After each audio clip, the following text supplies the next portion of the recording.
Hey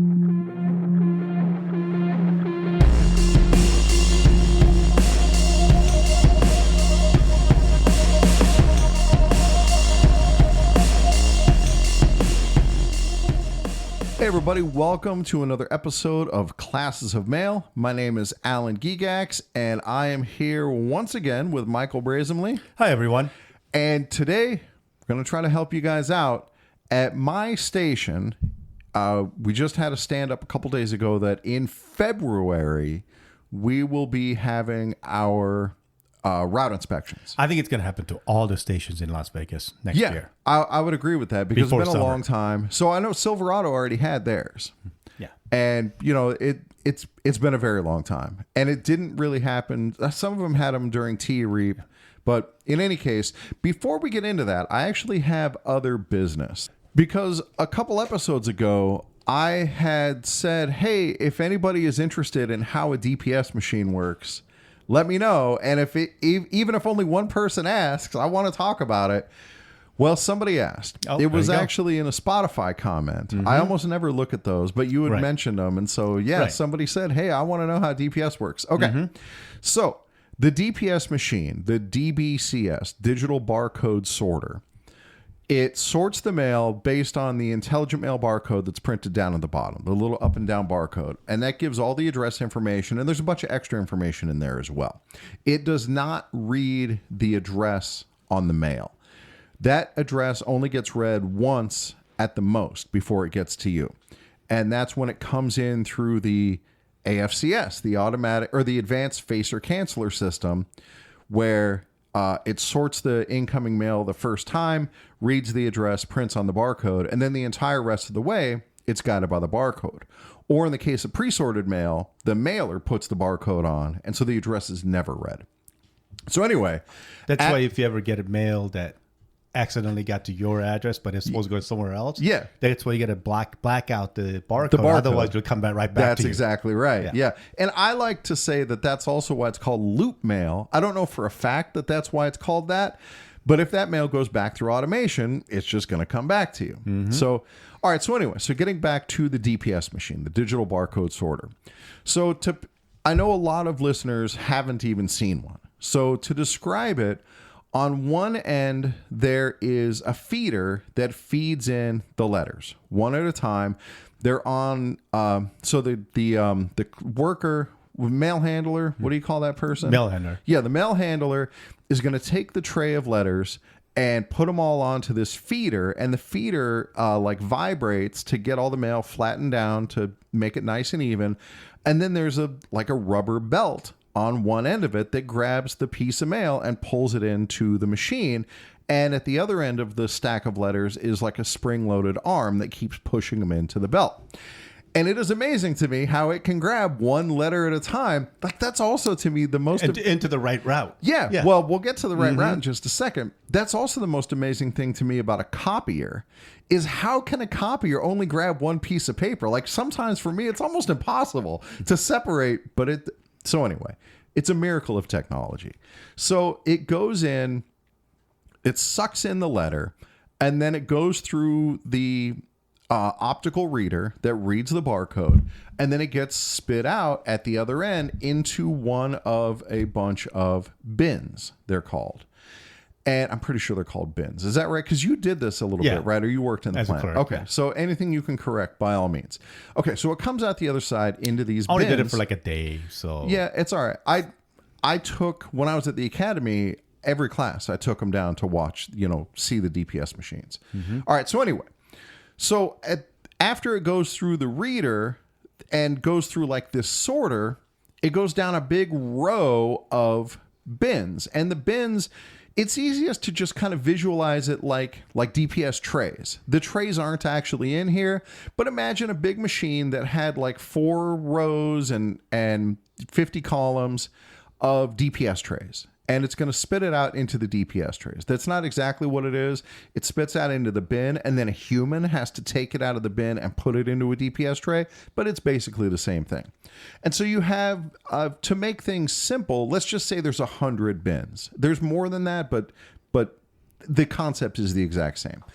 So you have these 100 bins. So you start out with letters that are in no particular order, except that they all go to the one delivery unit. Like there's a DPS machine for East Las Vegas. And there's 2 machines for Crossroads because you guys have so much mail or so many routes. All right. So anyway, so the letters go in, they're in no particular order. And what the DPS machine does is the first time those letters go in, the first pass, is it sorts the letters based on where they are on the route. It doesn't matter what route it is. If that delivery, let's imagine your route has 100 delivery points, just to keep things simple. If that letter goes to your first delivery point, it's going to spit that letter out into bin number 1. If it goes to your 55th delivery point, it's going to spit that letter out into bin 55. If it goes to Michael's 13th delivery point, it's going to spit that letter out into bin 13, and so on. And so by the time it's done running that mail through the first pass, all these random letters, every single letter that's in bin 1, no matter what route it's for, it goes to their first stop. And every single letter that's in bin 100, no matter what route it's for, it goes to their last stop. And so then what happens is the mail handlers take all that mail and they run it through a second time. And what they'll do is now, instead of the bins representing what stop it is on your route, the bin represents your actual route. And each route, say there's 100 routes at your station, route 1 is bin number 1, route 5 is bin number 5, and so on. And what they do is they take the old bin 1, that's all the letters for the first stop on everybody's route, and they run that through the machine first. And when that letter spits out into bin 35 for route 35, the letter that's in the front is going to be for the first stop. And then they take bin number 2 and run that through. And the second letter is going to be for your second stop. And there might be 5 letters for that stop, but whatever. They all come out and they're in order because they got fed into the machine in order.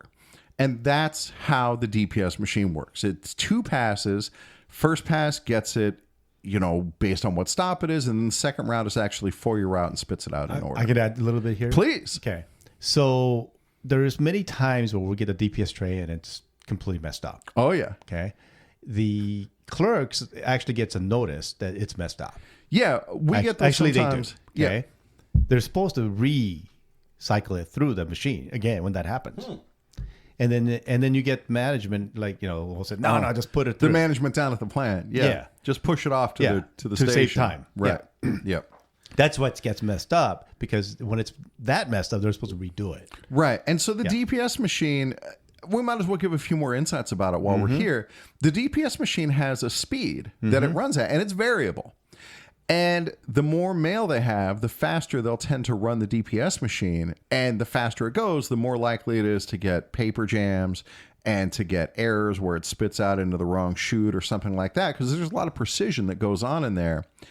And so that's why you'll notice on days with really heavy DPS volume, your DPS is more likely to be fucked up. Mm-hmm.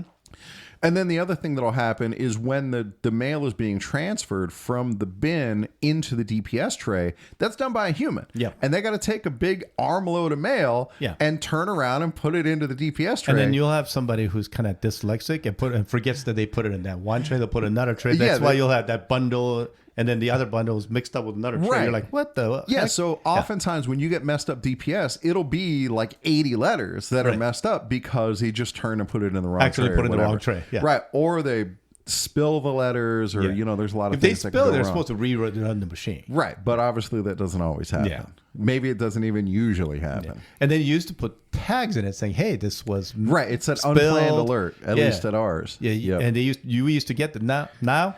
Nothing. Dude, so the other thing that you'll see out of the DPS machine is the little bits of shredded rubber. Mm-hmm. And when you see that, it's going to be messed up, right? Yeah. A paper got jammed in there. Yeah. And so they were cleaning it, and it got all in the mail. Yeah. And all the mail behind it that was supposed to be sorted in a specific order just gets jammed into this pile.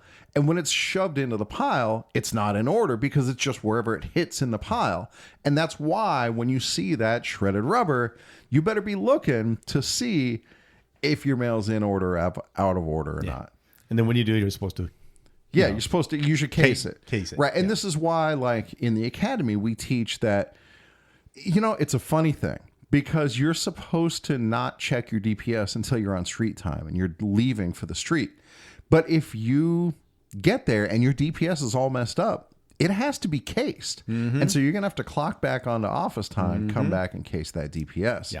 And we've also won settlements on S999 mail. Oh, dude, let's explain what S999 mail is since we're already doing this. We're already 10 minutes in and we haven't even got to the Dude, we may not even talk about route inspection this episode. This might just be about how this cool stuff works. So S999 mail is mail that's typically for like a multi-delivery unit, like an apartment complex or a business where, like a business park, where there's a sub address. And so, like the DPS machine can figure out that it goes to 2800 Lamb, but it doesn't know where at 2800 Lamb it goes.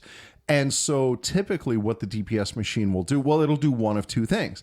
It'll either just put it at the front of that address, which is why if you have a big apartment complex, like your first 30 letters are all going to be screwy, and then you get apartment 1, 2, 3, 4 after that. That's your S999 mail. And we have won grievances. That needs to be cased, so they needs to be added. That's exactly right. That should be cased. And so that mail shouldn't be in your DPS. It should be in your residual mail at your case, because the DPS machine can either put it at the front of that address, or it can put it in a completely separate bin that is devoted to S999 mail, and that becomes caseable residual mail. So that they can add for time. Exactly. So that counts as time for your route. Which they weren't doing before. That's why the grievance needed to be filed. Right, Yes. exactly. Yeah, so that's S999 mail, and that's why, again, whenever you get those apartments or whatever, you're going to have that mail in the front that the DPS just couldn't figure it out. Or more likely, the barcode, the digital or the facer canceller that prints the barcode on, it's the closest it could get. And as you know, there are a lot of people who have apartments. They, management says, "Oh, your route is this short." Well, they forgot to add all those 99 mail. And on top of that, like when we will get into this with the route inspection a little bit, but every piece of markup mail you get, mail that has to be hand endorsed, mail that has to be redirected, mail that has to go to the carrier endorsed rack, you get credit for those, and it's more credit than you get for just casing it. Yeah. And so you should be getting credit for all that time. Again, on the routing belt, anything that you do almost every day is supposed to count. Right. That's exactly right. Yeah. So that's the DPS machine. Incidentally, because we're on the topic, the flat sorter machine works essentially the same way. It's also 2 stages. And so what'll happen is the first stage, in this case, the flats go into these individual buckets or bins, essentially. They're like a bucket, but it goes into buckets from there. So I don't want to use the word bucket twice. So it goes into a bin. And what happens? It gets fed in, not unlike a DPS machine, where they're all on a little tray and it gets sucked in one at a time. And there's a barcode reader in there that reads that same intelligent mail barcode. And the first pass will determine what station it goes to. And so you have this big rotating machine that has all of these bins. And the bins are on like level 2, the second floor. And the bins just rotate around. And when the bin gets to the appropriate bucket, where the bucket is for East Las Vegas or for Crossroads or for the main post office or whatever, the bin opens up and the flat slides down, goes into the bucket. And so everything in that bucket goes to that post office. Then on the second pass, they take those same flats, they bring them up to the front. And the second pass, the entire machine is set up for just East Las Vegas post office. And then each bucket is a particular route. So they feed those in. The barcode can tell it what route it goes to. The bin goes around. It opens up. The flat slides into the bucket that's for that route. And that's how you get your flats. In theory, they could run it a third time and get it into delivery sequence like we do with DPS, but we don't get enough flats to justify it. Right. Which is why the flat, whatever the machine used to be to do the flats, those are gone now because we just don't have enough volume to justify it. Right. All right. So that took 15 minutes. Dude, we're 15 minutes in. And we haven't even gone through the Rowdy Valley. yet. No, So- I think we're gonna make this episode about just fun 15 things down minutes. at the plant. Well, Yeah. Well, we what can else just is make it fun 15 down at the minutes. plant? Let's talk about the parcel sorting machines down at the plant. Yeah. I mean, those are a lot of carriers have those in their stations now, and you have one in your station, Yep. right? We don't have the volume for it, but is it basically operate? Supposedly, they may turn my station into a PNDC. Yeah. And so we may get another So, machine. as a PNDC, does your station now, or your station not a PNDC? It's a Oh no, you're right. That is the new. The plan was it was originally SNDC, but the SNDC means SNDC, you're that's gonna bring in multiple Right. zip codes to the station. Okay, but they changed their mind. Now they're talking about bringing another machine in, which really becomes PNDC. Ah, that's interesting. So my question is, does yours also sort outgoing parcels at your station? Not yet. Okay, so that If it might be what becomes the next machine PNDC, does. it Right, will right. be. Yeah. So what happens down at the plant, the machine they have down there at our PNDC is you have a big giant dumper. Like my wife. No, my wife is gorgeous. So anyway, you have this big dumper where the big gaylords go into the dumper, and it's what it's called. I didn't name it. I'm not even laughing. No, I'm laughing. I know. Michael's straight face almost it lets me know just how immature I am. Maybe I should cut this part out, but I know I'm not going to. All right, so anyway, so the big cardboard boxes, they're all full of parcels, and they get like forklifted into the dumper, or like a pallet jack. They put them into the dumper. The dumper turns, it dumps all the stuff onto this big giant conveyor belt, and then it goes up the ramp, and it goes to all these chutes, and the chutes go down to the barcode readers. So the barcode reader knows what address the parcel is going to, and if it's used for outgoing parcels, then you'll have all these bins or bags or hampers or whatever that the parcels get dumped into, and it'll have like the airport code of where it's going to go next. It'll go to Phoenix, or it'll go to Charlotte, or it'll go to Chicago, or whatever, and it spits it out into the appropriate place. But the way it spits it out, to me, I find really fascinating. So it comes down this chute, and then a human wearing a ring scanner, a scanner that's just on their hand, that's attached to their hand, will scan the barcode, place it onto a little mini conveyor belt. The mini conveyor belt goes off to the side and goes onto the main conveyor belt. But the main conveyor belt is actually made up of a bunch of small conveyor belts.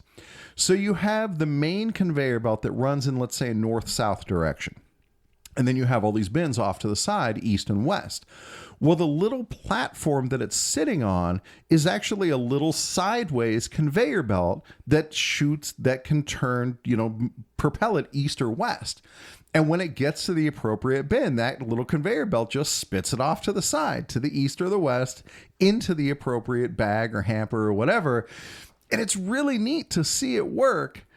And how all the parcels just come off. They get jammed up a lot. And so there'll be like a big shepherd's crook that somebody's got to go and unstuck the parcels. Well, because it falls into one spot. So after time, it creates a mountain. Yeah, right. It creates somebody a pile. has to move it around Or so it gets spread out evenly. It goes down like a little chute, and there'll be rollers in there or something to help it slide easily. But some things just don't slide that well. And so they'll get stuck like in the chute, and somebody's got to pull that down. Yep.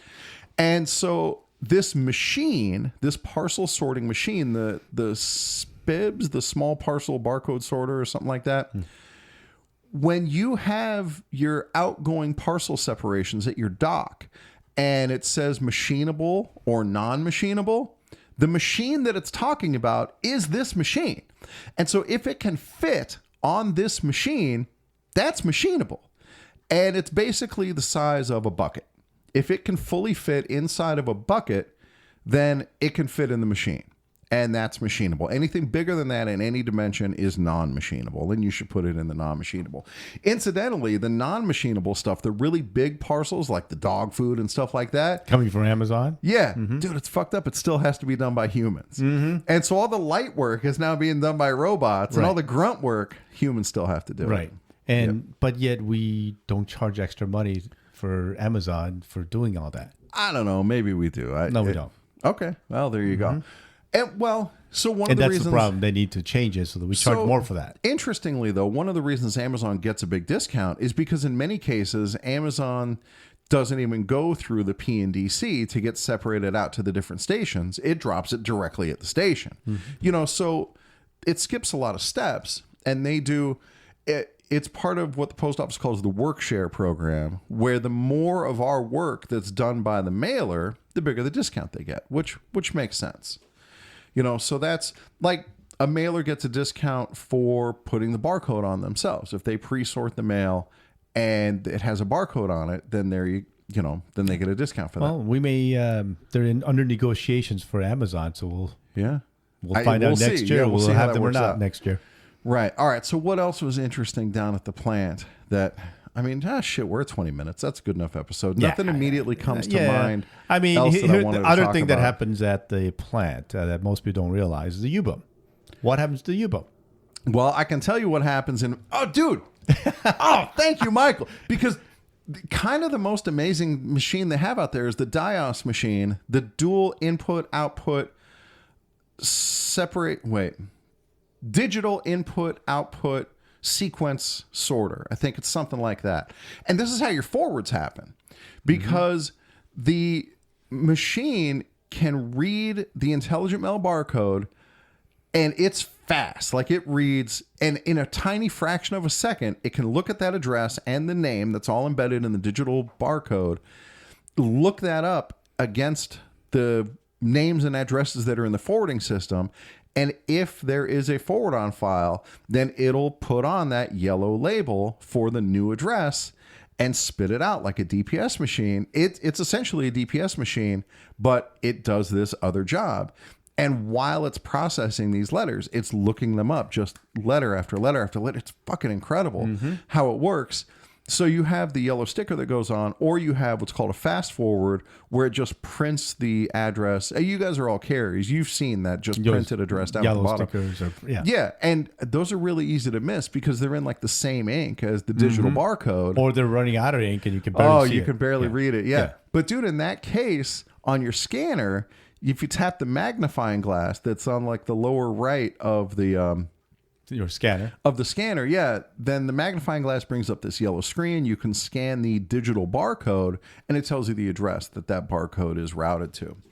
So if you can't read the address, that's an option. Yeah, that's why when you get the mail that's missort and you get it, you're like, this doesn't belong to my raw. Because something gets screwed up on that. On that barcode. That's why you got to black out the Right. barcode. And dude, especially, I mean, the DIOS machine, that's where the real accidents happen, where stuff just keeps coming back to you. Like, that's where that's happening. So when you black out these barcodes or whatever, a lot of times what happens is that because now you cannot go through the automated machine because of the blackout, Right. it actually goes for an actual person to look at it. A human has to sort it. Dude, and we see those too. Like when I take people on the tour of the whole plant, where they have, like, it's kind of the same thing. It's all these little cubbies like you have at your hot case, and each one will have like a different station on it, or it'll have a different region on it. And like for the outgoing mail, that has to be hand processed, and it'll say, you know, all these different cities. And yeah, it's an amazing system, dude. And so with the DIOS machine, this is also where I think ancillary service mail gets handled, because in many cases, mailers don't actually want the physical mail piece back, for example, or they just want information. Like electronic service requested, for example. What they want is the information about the forward. They just want an email that tells the company like where the new address is. And then they'll update their records, start sending it to the new address. So that all happens in these sorting machines, where it'll see, it's probably also embedded in that intelligent mail barcode that it has this electronic service, and it'll automatically just send that off to the mailer. And then that mail piece, in many cases, winds up getting disposed of. And so it'll go through, it'll get a sticker on it that says like, this is an exceptional mail piece, do not forward, do not return, to, you know, it's to be destroyed. So now what happens to UBOM or dead mail? Okay, so so dead mail, hold on a sec. But with the UBOM, if it has that ancillary service endorsement, then we have to make sure that we're giving them that ancillary service, which is why you check for an ancillary service before you put something into the UBOM. because standard mail, if it has any kind of ancillary service, it has to go through this system so that the mailer gets the service they're paying So what for. happens to the U-boom when it goes through the whole process? I'm at getting the there, end? dude. I'm getting there. So at this point, your UBOM, standard nonprofit marketing bound printed matter, any of that was undeliverable, if it has no ancillary service endorsement on it, the first thing that happens, you put it into your bucket at your case. That's for UBOM. In our area, they're red. Someplace I've seen them green. It doesn't matter. Whatever bucket is designated for that. And then your clerks will go around and grab all of it. And the clerk is supposed to filter through it to look for anything that doesn't belong, any preferential mail or any First class, ancillary whatever. service. Yep. Right. Anything that's not standard nonprofit marketing or bound printed matter. Then it goes into this blue hamper. That goes down in our Into the area, plant. goes down to the plant. Right. And then it goes into like a shipping container and goes down to the industrial shredder recycler where it all gets shredded and recycled. And there's also, dude, in that UBOM area, at least at our plant, there's some really interesting stuff down there because there are a lot of parcels that aren't paid for return service. You know, they only pay the one way, like Parcel Select. And those get set aside, by the way. Yeah. So, right. What'll happen, like the mailer doesn't want them back. They're so cheap that the $4.50 in shipping that it would cost to get it back, like it's not worth it. And so that stuff sits down there. And then in many cases, like it'll get palletized and then somebody can buy a whole pallet Yes, of this that's where unreturned the auction, stuff. unreturned Yeah, gets auctioned. right, Yes. exactly. Yeah, it all gets auctioned off. Yeah, dude, there's so much interesting stuff down there. And then the other really And Yep. it's a mail that you don't know where the return is. Right. Because it's either unreadable or somebody's handwriting is terrible or wherever Right. it is. So it becomes a dead mail. Right. But So first sometimes it'll you could sit- have some So good with stuff letters, in those boxes. Yeah, I don't know with letters like exactly how the dead mail system works, but with parcels, if it's undeliverable, it'll sit down at the plant for a while in what's called claims. And so this is where, like, if your parcel's missing, sometimes you can call the post office and they'll be like, oh, we have it. It's because, like, maybe the address label fell off or something fell out. And so that's another place that I always take people on the tour is to the claims area where they would see that there's just like 8 golf balls, you know, that are just sitting in the bottom of this hamper. And there's like pieces of makeup and stuff like that, because if a box opens and stuff falls out, that's not our stuff. We can't take that stuff. It's got to wait and see if somebody files a claim that says, hey, I got this box of And golf they'll have balls. certain time, Yeah. And I'm missing 8 of them. And they'll go look in the thing. Hey, there's 8 golf balls here. Right. This must be yours. You still have to prove it. I'm sure there's a whole process that you got to prove that it was what you ordered. Be a hell of a coincidence. You called looking for 8 golf balls, and but yeah, that's what happens to it, and it sits and waits and claims in case anybody, you know, hey, I'm missing this And I'm part sure of my order. You can go to like YouTube and watch people open those. The unclaimed packages. Yeah. And most of them are closed. It's amazing. Yeah, I've seen them. It is really interesting. Yeah.